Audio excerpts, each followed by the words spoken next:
Bonjour les amis, c'est Pascal. Bonjour les amis, c'est Pascal Trefangui depuis Rio de Janeiro. On est sur la plage de Recreio et aujourd'hui, on va parler d'un sujet qui nous a beaucoup concerné dans notre éco-village, c'est-à-dire l'importance de la toxicomanie dans le monde moderne. Il faut savoir que dans le monde traditionnel, le monde tradit, celui des traditions spirituelles, on ne prend pas d'intoxicants neurologiques d'aucune façon. Par contre, on va le faire rituellement à un moment précis qui est le moment de l'initiation, c'est-à-dire chez les nomades, c'est le moment où on descend dans la caverne avec le chaman. Et dans les traditions de sédentaires, c'est le moment où on est en contact avec l'impératrice, c'est-à-dire avec l'initiation qui, au travers du cube de la société, avec ses quatre cases, va avoir une filiation de frères fraternels en spirale, formant ce qu'on appelle dans la franc-maçonnerie la pyramide au-dessus du cube. C'est-à-dire cette initiation spirituelle qui va permettre aux personnes de toutes les cases de communiquer vers le haut, vers l'empereur, et pouvoir avoir un principe de médiation, un principe d'équilibre. Donc on est toujours dans la répartition nomade et sédentaire, sauf que cette fois-ci, on va s'y intéresser dans le domaine des stupéfiants, dans le domaine de la drogue. Donc chez les nomades, la drogue, elle est utilisée par le chaman. On va descendre à l'intérieur de la caverne. On va avec du feu et des petits objets qui ont été réalisés, des petites sculptures qui ont été réalisées, on dessine une ombre. On va dessiner cette ombre sur la paroi de la grotte. Et puis, il y a tout un travail d'hallucination mentale qui se fait avec les stupéfiants pour se mettre en contact avec le gibier, pour avoir la force psychique de capturer l'âme du gibier dans la grotte, fixer ça dans le mental, ensuite aller à la guerre et pouvoir tuer ce gibier. Et de pouvoir s'approprier. En réalité, son âme est déjà appropriée à l'intérieur de la caverne. Ensuite, on va aller à l'extérieur, aller à sa recherche. Et généralement, on va rencontrer sa vision, l'animal qu'on a vu en vision et que l'intelligence cosmique nous désigne. Dieu nous désigne comme étant notre aliment potentiel avec un jeu d'équilibre et de compensation. Ça, c'est chez les nomades. Chez les sédentaires, c'est la même chose qui se passe rituellement. C'est organisé principalement par deux institutions. Du point de vue de la descente, c'est-à-dire des sacrifices, c'est le clergé. Le clergé est bouché, c'était le cas à Jérusalem, au sein du temple. On amenait les animaux au temple de Jérusalem, ils étaient égorgés sur l'esplanade, et puis le sang était récolté, était mis dans des espèces de jarres en offrande à Dieu, et puis la viande était nettoyée, lavée, et puis consommée par les gens. C'est-à-dire que les prêtres jouaient le rôle avec l'empereur de médiation entre le ciel et la terre. On trouvait un équilibre général. C'était le cas pendant l'ère du taureau avec la corrida et la reine, c'est-à-dire que le taureau incarnait nos puissances, la puissance cosmique que nous devions maîtriser, et l'homme de lumière, l'homme éveillé, était capable d'aller tuer cet animal instinctif, de le saigner, et ensuite la chair était lavée et consommée. Alors, toutes ces traditions de l'ère du taureau, de l'ère du bélier, elles ont continué dans l'ère du poisson. Le vendredi, les chrétiens mangent du poisson. Le vendredi, les chrétiens, à l'heure de la mort de Jésus, le vendredi à 15h, vont à la mosquée, parce que le vendredi, c'est aussi le jour de Vénus, c'est le jour où il y a les influences spirituelles des sédentaires qui se manifestent. C'est des influences spirituelles qui se manifestent donc 2 jours, le mercredi et le vendredi, enfin le dimanche, le mercredi et le vendredi. On a vraiment des influences très, très spirituelles qui sont très fortes, qui sont liées à la providence divine. Le dimanche avec le soleil, le mercredi avec Mercure, et le vendredi avec Vénus. Voilà. Ce qui vous explique d'ailleurs les rites chez les chrétiens, le vendredi chez les musulmans, le mercredi chez les bouddhistes et le dimanche chez les chrétiens également. Voilà. Chez les sédentaires, c'est un autre principe qui se met en place, et il est lié plutôt à 3 planètes, enfin plutôt à un luminaire et 2 planètes, c'est-à-dire Saturne, Jupiter et la Lune. Donc c'est plutôt samedi, d'où le Shabbat des Juifs, c'est plutôt lundi avec la Lune, et c'est plutôt jeudi avec Jupiter, en sachant que mardi, normalement, est le jour où le mental est bien en place, c'est le point d'équilibre de la semaine. Donc on a dimanche, lundi, mardi, c'est le 3e jour de la semaine, et mardi, c'est vraiment le jour où la conscience se met vraiment humaine et vraiment au top de son efficacité. Alors chez les sédentaires, qu'est-ce qui se passe? Il y a une prise de stupéfiants qui est faite au moment de l'initiation des sédentaires. C'était par exemple le cas dans le banquet de Platon, c'est-à-dire que les Grecs utilisaient l'alcool, les civilisations mégalithiques utilisaient la bière ou l'hydromel ou le cidre à ce moment-là, et puis les traditions méditerranéennes utilisaient le raisin. Donc, le raisin, c'est une analogie avec le système hormonal. Effectivement, pendant le banquet, eh bien, on faisait des offrandes aux dieux, puis on discutait de philosophie, on était initié à la philosophie. Il y avait un certain nombre de choses qui pouvaient être faites, notamment dans la relation éraste-érumène chez les Grecs, c'est-à-dire ce qu'on appellerait de nos jours la pédérastie. Voilà. Donc tout ça, c'était dans les traditions antiques. Ça existe toujours chez certains peuples, comme par exemple les Papous de Nouvelle-Guinée. Le terme Christ vient d'ailleurs du grec chrétien, qui signifie celui qui a reçu une onction lors du banquet. Et cette onction lors du banquet, c'était très souvent le sperme d'un homme plus âgé qui était mis à certains endroits du corps d'un homme plus jeune, dont il était le mentor spirituel. Voilà. Alors ça choque un petit peu à notre époque, mais autrefois ça choquait pas comme ça. Le Saint-Crème qui a initié les rois, par exemple, a été analysé. C'est le sperme de Saint Rémy qu'il a évacué au moment d'une extase. Et ça a été mélangé avec une crème, et c'est avec ça qu'on a oint les rois de France, parce que l'état extatique dans lequel avait été Saint Rémy s'était transmis, bien entendu, à sa semence, et c'était sa semence spirituelle, donc qui servait à oindre les rois de France. Voilà. Alors tout ça, c'est très choquant à notre époque où tout est devenu risible du point de vue du sacré, où tout est devenu profane. Alors ce qui se passe à notre époque, c'est que les drogues sont devenues profanes, c'est-à-dire que les gens les utilisent pour s'amuser. Hein, c'est un amusement. C'est-à-dire que, par exemple, traditionnellement, quand on prenait de l'alcool dans le cadre du banquet, c'était pour parler philosophie et recevoir une initiation transcendante.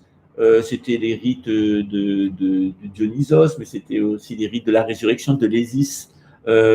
C'était tout ce qui est lié au mystère agraire de l'Antiquité, qui était propre aux sédentaires. Maintenant, tout ça, ça a disparu. L'alcool, ça sert à se bourrer la gueule quand on est triste ou quand on a envie de baiser.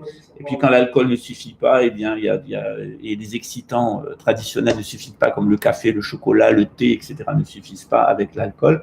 On s'oriente vers d'autres drogues plus fortes. Ça commence par le cannabis, généralement chez les jeunes gens qui utilisent du cannabis parce qu'ils ont du mal à s'intégrer dans la société.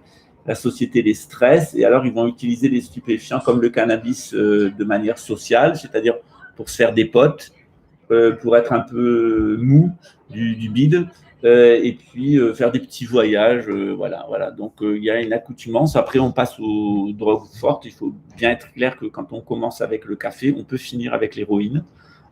C'est dans le même cheminement parce que ça fait utiliser les mêmes neurorécepteurs du cerveau. C'est pour ça que dans notre centre, nous, on fait des traitements à base d'iboga. C'est permis au Brésil, c'est parfaitement légal et qui permet d'empêcher ces neurorécepteurs ici qui sont impliqués dans l'accoutumance aux intoxicants de plus fonctionner. Alors généralement, on le voit chez les toxicomanes, c'est un traitement en 5 jours. Généralement, le 3e jour, les gens qui ne veulent pas arrêter de prendre de la drogue, ils se barrent. Voilà, ça a été le cas d'une personne de notre entourage. On est très sûr maintenant de notre parcours de prise en charge thérapeutique avec l'IBOGA, avec les médecins et les psychologues qui sont autour de nous. Donc, on a vraiment quelque chose à apporter. On le fera à Paraty, d'ailleurs, et pas à Rio. Bonjour à tous de ce niveau-là. Mais on s'aperçoit qu'en réalité, les toxicomanes qui ne veulent pas sortir de la toxicomanie se trouvent tous les prétextes, mais ils fuient. Généralement, on a des pétages de plomb. On a généralement, avec ceux avec qui on est passé, chez les toxicomanes qu'on a eu au restaurant ou dans la structure, d'abord, ils sont toujours très enthousiastes pour venir. Ensuite, ils rentrent dans la confrontation personnelle avec moi. Ensuite, ils passent dans une phase de vouloir détruire le projet. Et puis ensuite, ils se posent en position de victime. On ne les veut plus, c'est nous qui leur demandons de partir. Pas du tout, c'est eux qui prennent la décision de partir à chaque fois. Mais à chaque fois, on est dans l'inversion accusatoire. Pascal a besoin d'être recadré, le projet est merdique, et ils sont des victimes. Voilà, et on entend toujours ça chez les toxicomanes. On en a eu tout un wagon qui est passé chez nous. On avait même un tas de fumier avec des mouches à merde qui tournaient. Et donc, du coup, maintenant, on a un certain diagnostic par rapport à ça. Les gens qui veulent, on a eu quelques personnes qui sont venues qui voulaient véritablement arrêter la toxicomanie. Ils y sont arrivés grâce à l'IBOGA. Voilà. Donc, voilà. Il faut savoir qu'avec le stress psychotronique, le cannabis sert d'antidote. C'est-à-dire qu'il y a beaucoup de jeunes aussi qui prennent du cannabis, notamment en banlieue, parce que c'est un très bon aide contre les ondes psychotroniques. C'est-à-dire les ondes psychotroniques intoxiquent notre système nerveux pour nous mettre sous hypnose. Donc notre système nerveux va vouloir se libérer. C'est ce qu'on appelle des pétages de plomb. Vous en verrez de plus en plus, c'est lié à la psychotronique. Des crises clastiques, des crises de colère, et puis avec des pétages de plomb, avec des passages à l'acte. Et d'autre part, sinon, il y a des gens qui ne veulent pas passer à l'acte, qui vont retourner l'énergie, au-delà de tourner vers les autres, ils vont la tourner vers eux-mêmes. Donc, c'est des gens qui vont prendre des intoxicants neurologiques comme le cannabis. Après, ça peut aller très loin. Ça peut aller jusqu'à l'héroïne, après du Subutex ou de la méthadone à vie, hein, des gens qui sont de véritables épaves psychiques, des véritables bateaux hantés qui naviguent sur les mers et on ne sait jamais ce qui se passe à l'intérieur. Alors, généralement, la première chose qu'on fait, c'est leur interdire leur téléphone portable parce qu'ils sont très sensibles à la psychotronie. Donc, quand on a des problèmes de stupéfiants, il ne faut pas user son téléphone portable. C'est même mieux de ne pas en avoir parce que c'est un état toxique neurologique. Il vaut mieux se mettre en zone blanche de téléphonie mobile pour laisser le temps à son système hormonal et à son système neurologique, déjà ensuite son système hormonal, de se réorganiser. Voilà. Le fait est, c'est que dans le cadre de la psychotronique, j'ai un cas en face de moi, on a du matériel de protection, notamment une microchip qui se place ici au niveau de la poitrine, sous la peau, et qui va empêcher le système hormonal d'être sensible aux ondes électromagnétiques et qui va harmoniser son fonctionnement. Donc, c'est une technologie qui sert de tampon et qui fait que notre système hormonal est insensible aux ondes électromagnétiques et à la suggestion psychotronique. Moi, j'ai d'autres techniques aussi. Vous connaissez la fameuse cuillère, mais il y en a d'autres. Hein. Il y a des plaques, il y a un certain nombre d'éléments, il y a des formes radioniques qui permettent. Moi, j'en suis pas là, j'en suis encore plus loin, j'en suis à attaquer directement les gens du ministère de l'Intérieur, du ministère de la Défense qui utilisent du matériel psychotronique contre moi et mon entourage pour avoir leur peau, c'est-à-dire les taper directement dans leur structure cognitive et l'amener leur mort. C'est ce qu'ils veulent faire avec nous, on est en droit de riposter, on a même le devoir de riposter, on a des maléfiques en blanc, on a des fascistes en bleu et vert et on a des communistes à l'éducation nationale qui sont en train de mener une guerre contre l'humanité, de transformer l'humanité en espèce de monde de zombies socialistes. Ça, c'est l'éducation nationale, sous l'égide d'un gouvernement mondial. On a des fascistes qui sont là à rentrer dans des églises, même le jour de la Pâque, à aller terroriser les chrétiens pour nous empêcher, les juifs et les musulmans et les bouddhistes et les hindous, pour faire nos rites, etc., avec un virus fantôme que les maléfiques ont inventé en laboratoire et ont répandu avec la complicité des rouges et ces fous furieux de communistes de l'éducation nationale et ces fascistes de l'environnement, ces fascistes de l'armée, de la police, et tout ça est organisé avec au sein de Big Pharma, c'est-à-dire les maléfiques en blouse blanche, que ce soit ces docteurs Nimbus dans leur laboratoire, qui depuis 150 ans n'ont qu'une idée, c'est de faire péter la planète et de zigouiller l'humanité, et toute la bande de crétins et de crevards à leur service en blouse blanche, qui sont prêts à vous faire n'importe quelle picouse, parce qu'ils sont convaincus dans leur idéologie de maléfique qu'il y a des vilains virus qui attaquent et que l'être humain doit être modifié génétiquement pour répondre aux désirs des gens qui les payent. Sauf que nous, on n'est pas d'accord pour ça. Nous, on est des hommes traditionnels, on n'est pas impliqués par l'erreur profane. Si on doit utiliser de l'alcool et tous les intoxicants neurologiques, on le fera de façon initiatique, mais on ne le fera certainement pas de manière profane. C'est ce que René Guénon appelle l'erreur profane. Il en a d'ailleurs fait un livre qui s'appelle L'erreur profane, qui est cette volonté de tout profaner, de tout populariser, de donner accès au public à absolument tout, de tout renverser. Alors, les choses les plus sacrées sont devenues les choses les plus ordinaires, c'est-à-dire autrefois, le sexe était quelque chose de sacré, qu'on faisait avec quelqu'un qu'on aimait, dans un cadre rituel, celui du mariage. Maintenant, c'est la pornographie, c'est la prostitution. Je suis absolument stupéfié de voir sur Instagram le nombre de personnes qui montrent, y compris leur bite ou leur petite chatte, pour utiliser des mots grossiers, qui étalent complètement leur vie sexuelle. C'est ce qu'on appelle les impudiques dans la Bible, hein, c'est dans l'Apocalypse de Saint Jean, on appelle ça les impudiques. C'est ceux qui seront châtiés pour leur impudicité, ces femmes qui se promènent à poil, ces hommes qui se promènent à moitié nus, cette sexualité outrancière en permanence, et c'est vraiment odieux. Et ces gens-là seront châtiés pour avoir profané tout. Par contre, ils se mettent à sacraliser des choses qui sont des choses complètement futiles, des marques de vêtements, des marques de parfums, des marques de meubles, des marques quelles que soient, des choses qui sont devenues des choses complètement sacrées, comme propose LVMH et d'autres, Dior, etc. Donc, à renfort de publicité de stars, il y a des choses qu'on nous présente comme étant absolument sacrées, qui sont en réalité des merdes, des parfums qui coûtent 10 € à produire et qui sont vendus 140.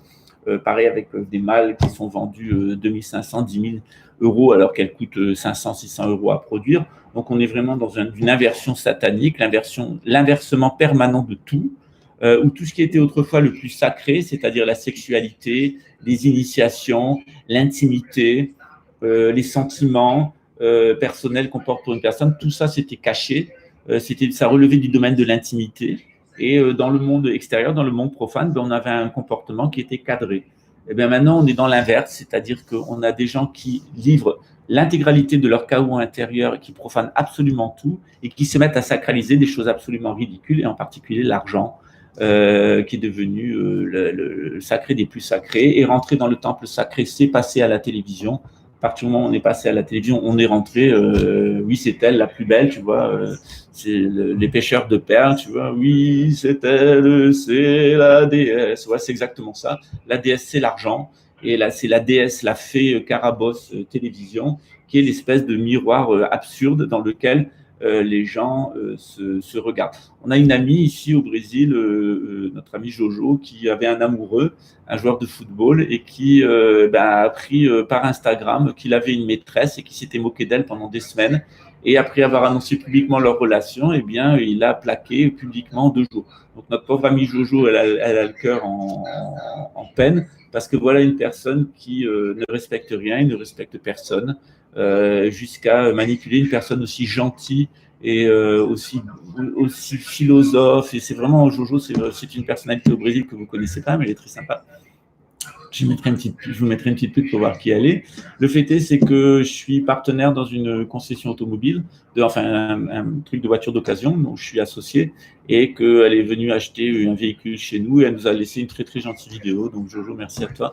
Voilà, on l'aura pour une interview avec Jou dans les semaines à venir. Vous verrez tout ça. Vous allez me voir un petit peu plus sur YouTube dans d'autres contextes, mais voilà. Donc voilà, ça je vous le réserve à vous qui êtes mes étudiants. Pour l'instant, je les bruite pas trop. Voilà, donc vous me verrez hélas, vous verrez un petit peu plus dans les médias. Là, c'était pas du tout mon choix, mais c'est un fait. Mais je vous mets quand même en garde par rapport à ça. Je vous mets en garde par rapport à l'impudicité. Je vous mets en garde par rapport à la profanation de tout et l'exhibition. Méfiez-vous de Facebook, méfiez-vous des réseaux sociaux. Si vous avez une activité commerciale, ce qui est mon cas, j'ai une activité commerciale, donc je suis bien obligé d'être sur Facebook, donner un minimum d'informations sur les restaurants, etc. Sur Instagram, j'en donne un petit peu plus sur ma vie privée, mais c'est vraiment ciblé commercialement pour soit des messages très clairs pour les personnes qui me connaissent bien, avec qui je communique de cette façon-là, en groupe, soit à titre purement commercial. Mais si vous n'avez pas de raison commerciale, ne le faites pas. Ne publiez rien sur votre intimité. Tout ça est utilisé par les services de renseignement pour vous cibler psychotroniquement. Pareil avec ce que vous allez regarder sur Netflix, sur Amazon, etc. Ça permet après de vous faire entrer dans des programmes de suggestion. Par exemple, ne regardez pas de films d'horreur, ne regardez pas de films policiers. Vous allez être suggestionné pour tuer des gens. Vous allez être suggestionné pour avoir des peurs de virus et des trucs comme ça, pour vous refiler des médicaments. Parce qu'évidemment, les maléfiques qui sont au centre et qui sont aidés par les communistes de l'éducation nationale et les fascistes de l'armée et de la police, vous avez les 3 gangrènes du monde moderne, il faut savoir, c'est les nationalistes, les internationalistes et les supranationalistes. Donc vous avez les nationalistes à l'armée et à la police, vous avez les internationalistes à l'éducation nationale et vous avez les supranationalistes en blouse blanche.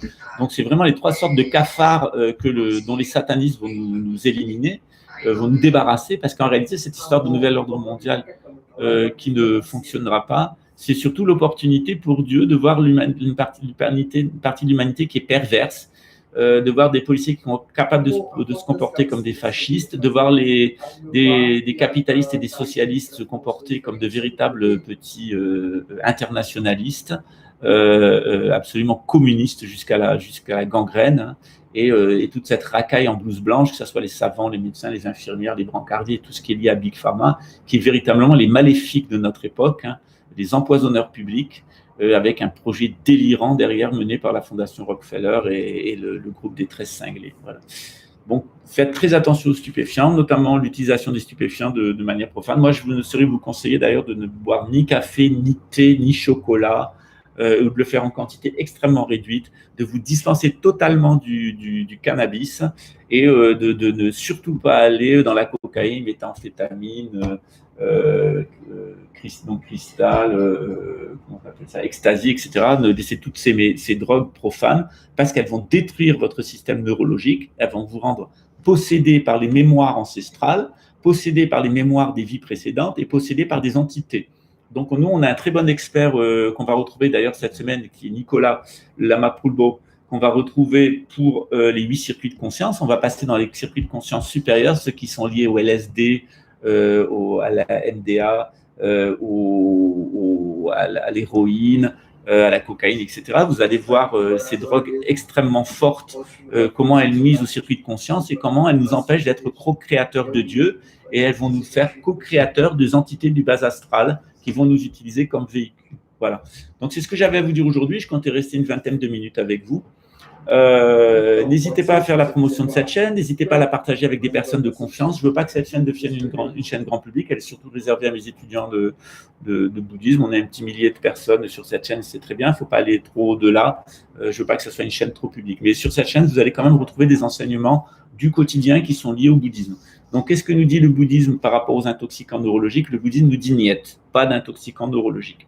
La seule exception, c'est quand on est dans les méditations zazen. On a des méditations très importantes, des heures et des heures de méditation. On est autorisé à utiliser du thé pour pouvoir rester éveillé.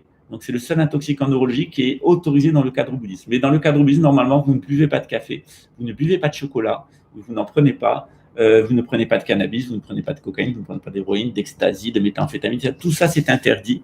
Hein, c'est totalement interdit parce que ça va vous ralentir dans votre processus d'éveil et il faut donc absolument protéger. Si, vrai. Vous devez de cette manière protéger votre système hormonal et protéger votre système neurologique. Donc, hélas, on a, avec les ondes électromagnétiques qui sont émises par les systèmes de psychotronique et la téléphonie mobile, le Wi-Fi, etc., on a une emprise psychologique, voire psychiatrique par moment. C'est une véritable camisole de force qui est faite. Donc, quand vous faites comme moi, quand vous n'utilisez pas votre téléphone portable, vous l'éteignez. Quand vous n'utilisez pas votre Wi-Fi, vous l'éteignez. Oui, je sais, c'est contraignant, on doit rallumer son téléphone. Oui, je sais, c'est contraignant, on doit rallumer sa borne Wi-Fi. Oui, je sais, on doit aller se promener dans la campagne. Oui, je sais, on doit éteindre son ordinateur et on doit protéger l'écran avec un scotch pour ne pas être vu, parce que les cafards du ministère de l'Intérieur, du ministère de la Défense, qui sont des sous-développés du cerveau, des petites bites, des eunuques et des malades mentaux au service de maléfiques et qui sont des gens qui sont en état psychiatrique total, même sous hypnose, ces gens-là font feu de tout bois avec ce qu'on appelle les targeted individuals. Alors, vous savez que mon livre Targeted Individuals et Gang Stalking, Psychotronique, la fin de l'état de droit, a été striké sur Amazon. Amazon ne le publie plus, voilà, sur des prétextes de format, etc. J'ai été très, très emmerdé sur ce livre. Alors, il y a toujours l'ancienne version, la version bleue, qui s'appelle La fin de l'état de droit, qui est toujours en ligne. Mais je suis en train de reformuler ce livre. Il va tourner aux alentours de 1040 pages. Je vais le faire dans un format plus grand. Il sera un petit peu plus cher, il sera plus lisible. Et j'espère que, comme ça, on va passer en dehors de la censure d'Amazon, parce que ce livre est extrêmement attaqué. Il faut savoir que c'est un livre qui s'est plutôt bien vendu.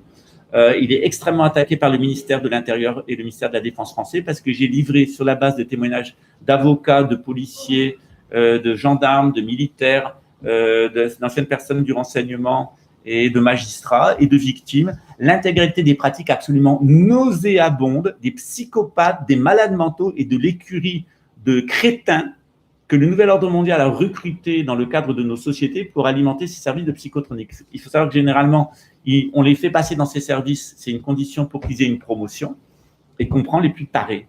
C'est-à-dire les gens sans affect, nourris au McDonald's et aux jeux vidéo, qui pensent que les gens qui vont avoir en ligne, pour les besoins du service, m'avait dit. Je lui ai dit, mais tout ce que tu fais est parfaitement illégal. C'est-à-dire, c'est parfaitement illégal. Tu n'as pas le droit de m'écouter. Tu n'as pas le droit de me suggestionner, tu n'as pas le droit de diriger des ondes électromagnétiques vers moi, tu n'as pas le droit de diriger des suggestions contre moi. Le type a dit, si j'ai le droit, c'est dans le cadre des besoins du service. Alors, en tant qu'argument juridique, besoin du service, tu peux te le mettre dans le cul avec une louche, une pelle pour mettre le ciment dans les bétonnières, parce que tu es complètement à côté de la plaque, mec. Et je vais te dire un truc, on va te buter. Toi et ta famille de crevards, on va vous buter tous et sans exception. Qui va le faire? Ce n'est pas nous, figurez-vous, c'est le déterminisme cosmique. Ça s'appelle la grande bataille d'Armageddon.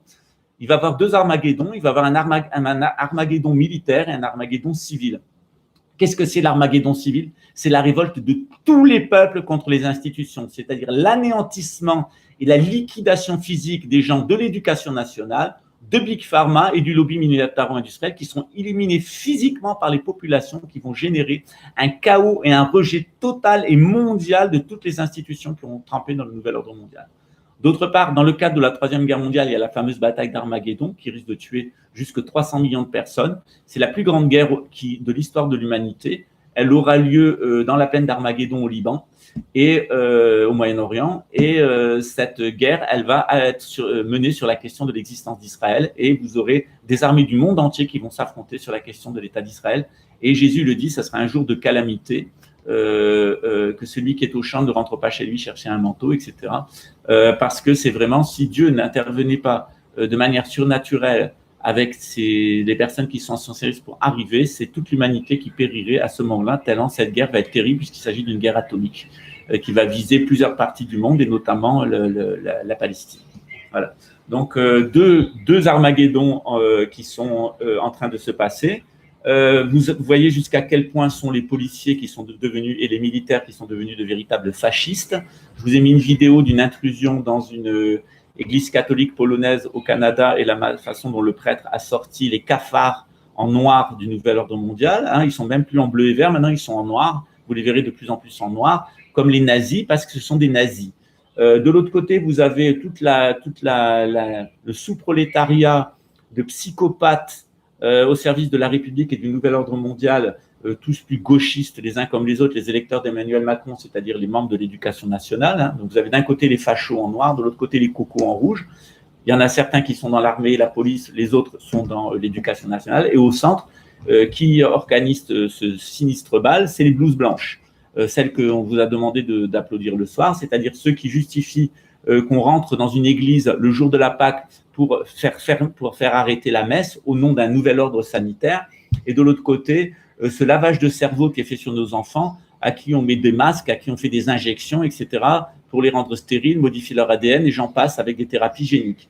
Et donc ça, c'est fait par les cocos du ministère de l'Éducation nationale ou internationale ou supranationale. Tout ça, c'est organisé par l'UNESCO, qui est une usine à merde, domiciliée à Paris, comme par hasard. Et au centre, vous avez les maléfiques des maléfiques, les sorciers, les sorcières, l'anticlergé de tous ces gens en blouse blanche qui va du professeur Nimbus jusqu'au brancardier, qui sont absolument les chiens, les maléfiques du nouvel ordre mondial. Et vous verrez dans la vidéo que j'ai mis hier que ce prêtre polonais, catholique, qui a foutu dehors de son église les fascistes, les a traités de nazis, de communistes et de maléfiques. Et c'est exactement à qui on a affaire.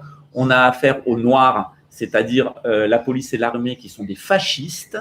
On a affaire aux Blancs, c'est-à-dire les blouses blanches qui sont des maléfiques. Et on a affaire aux Rouges, c'est-à-dire l'éducation nationale et tout le système médiatique qui sont des cocos.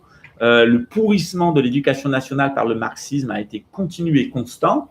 Ces instituteurs socialistes ont préparé sur la base du nationalisme les Français à la guerre de 14. Il y a eu un véritable lavage de cerveau pour amener l'assassinat de 14 millions de Français dans le cadre de la Première Guerre mondiale pour les remplacer par des migrants édomites venus du sud de l'Europe et des colonies.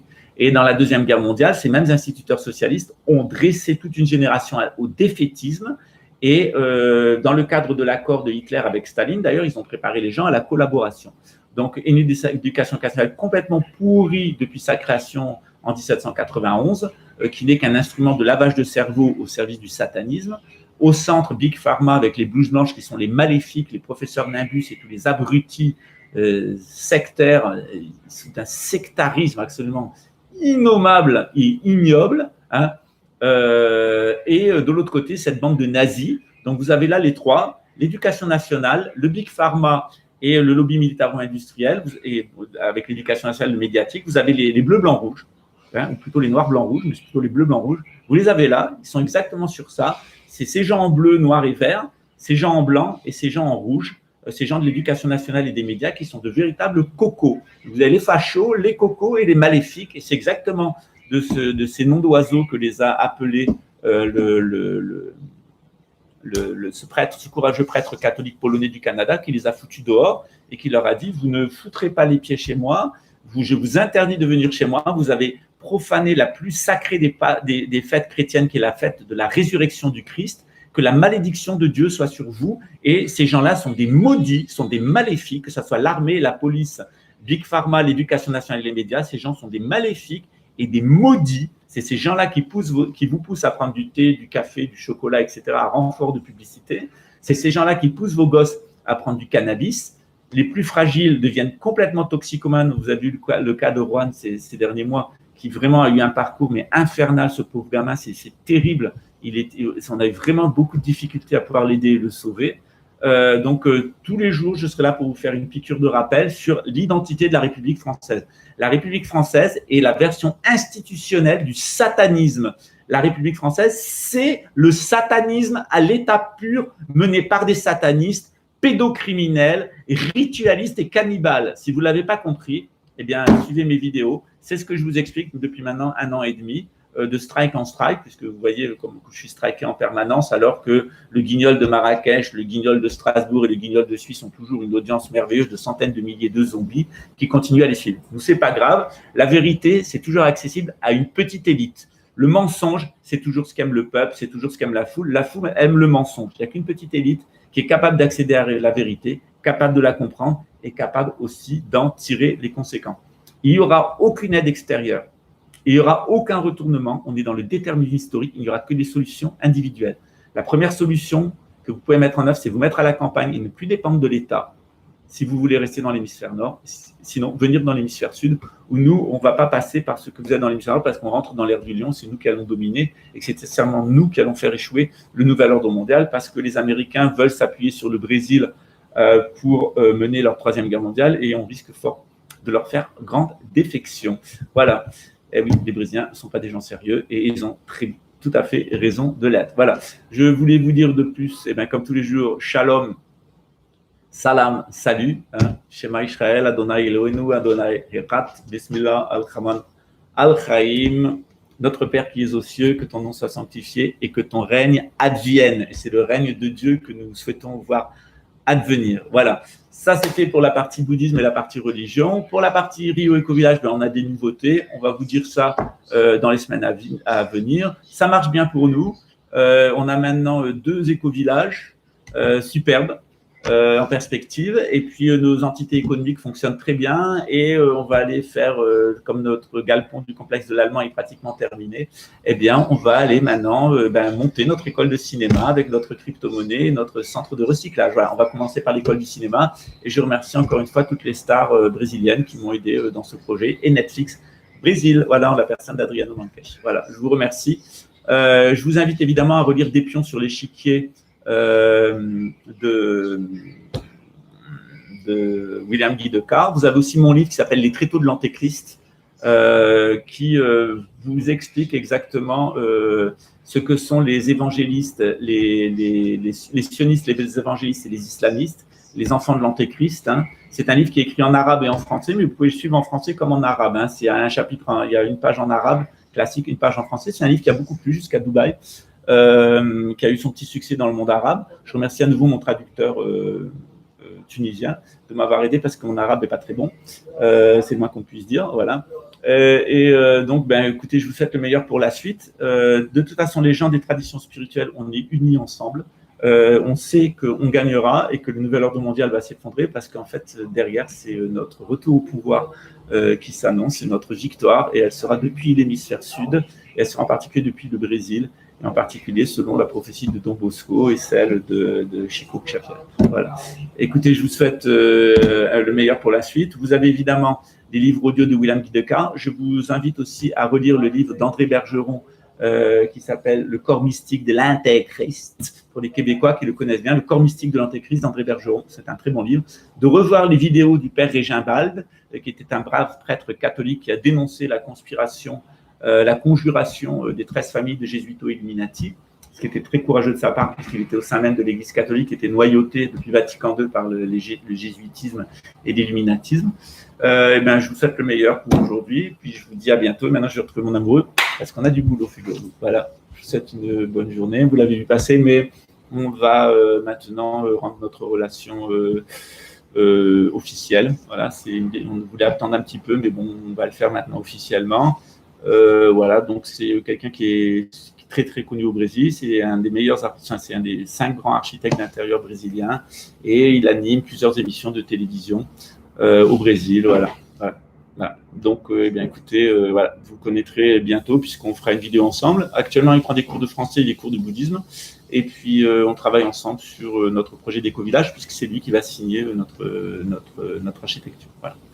Écoutez, je vous souhaite une bonne journée. Et puis, je suis très heureux de vous annoncer, de partager avec vous cette nouvelle relation.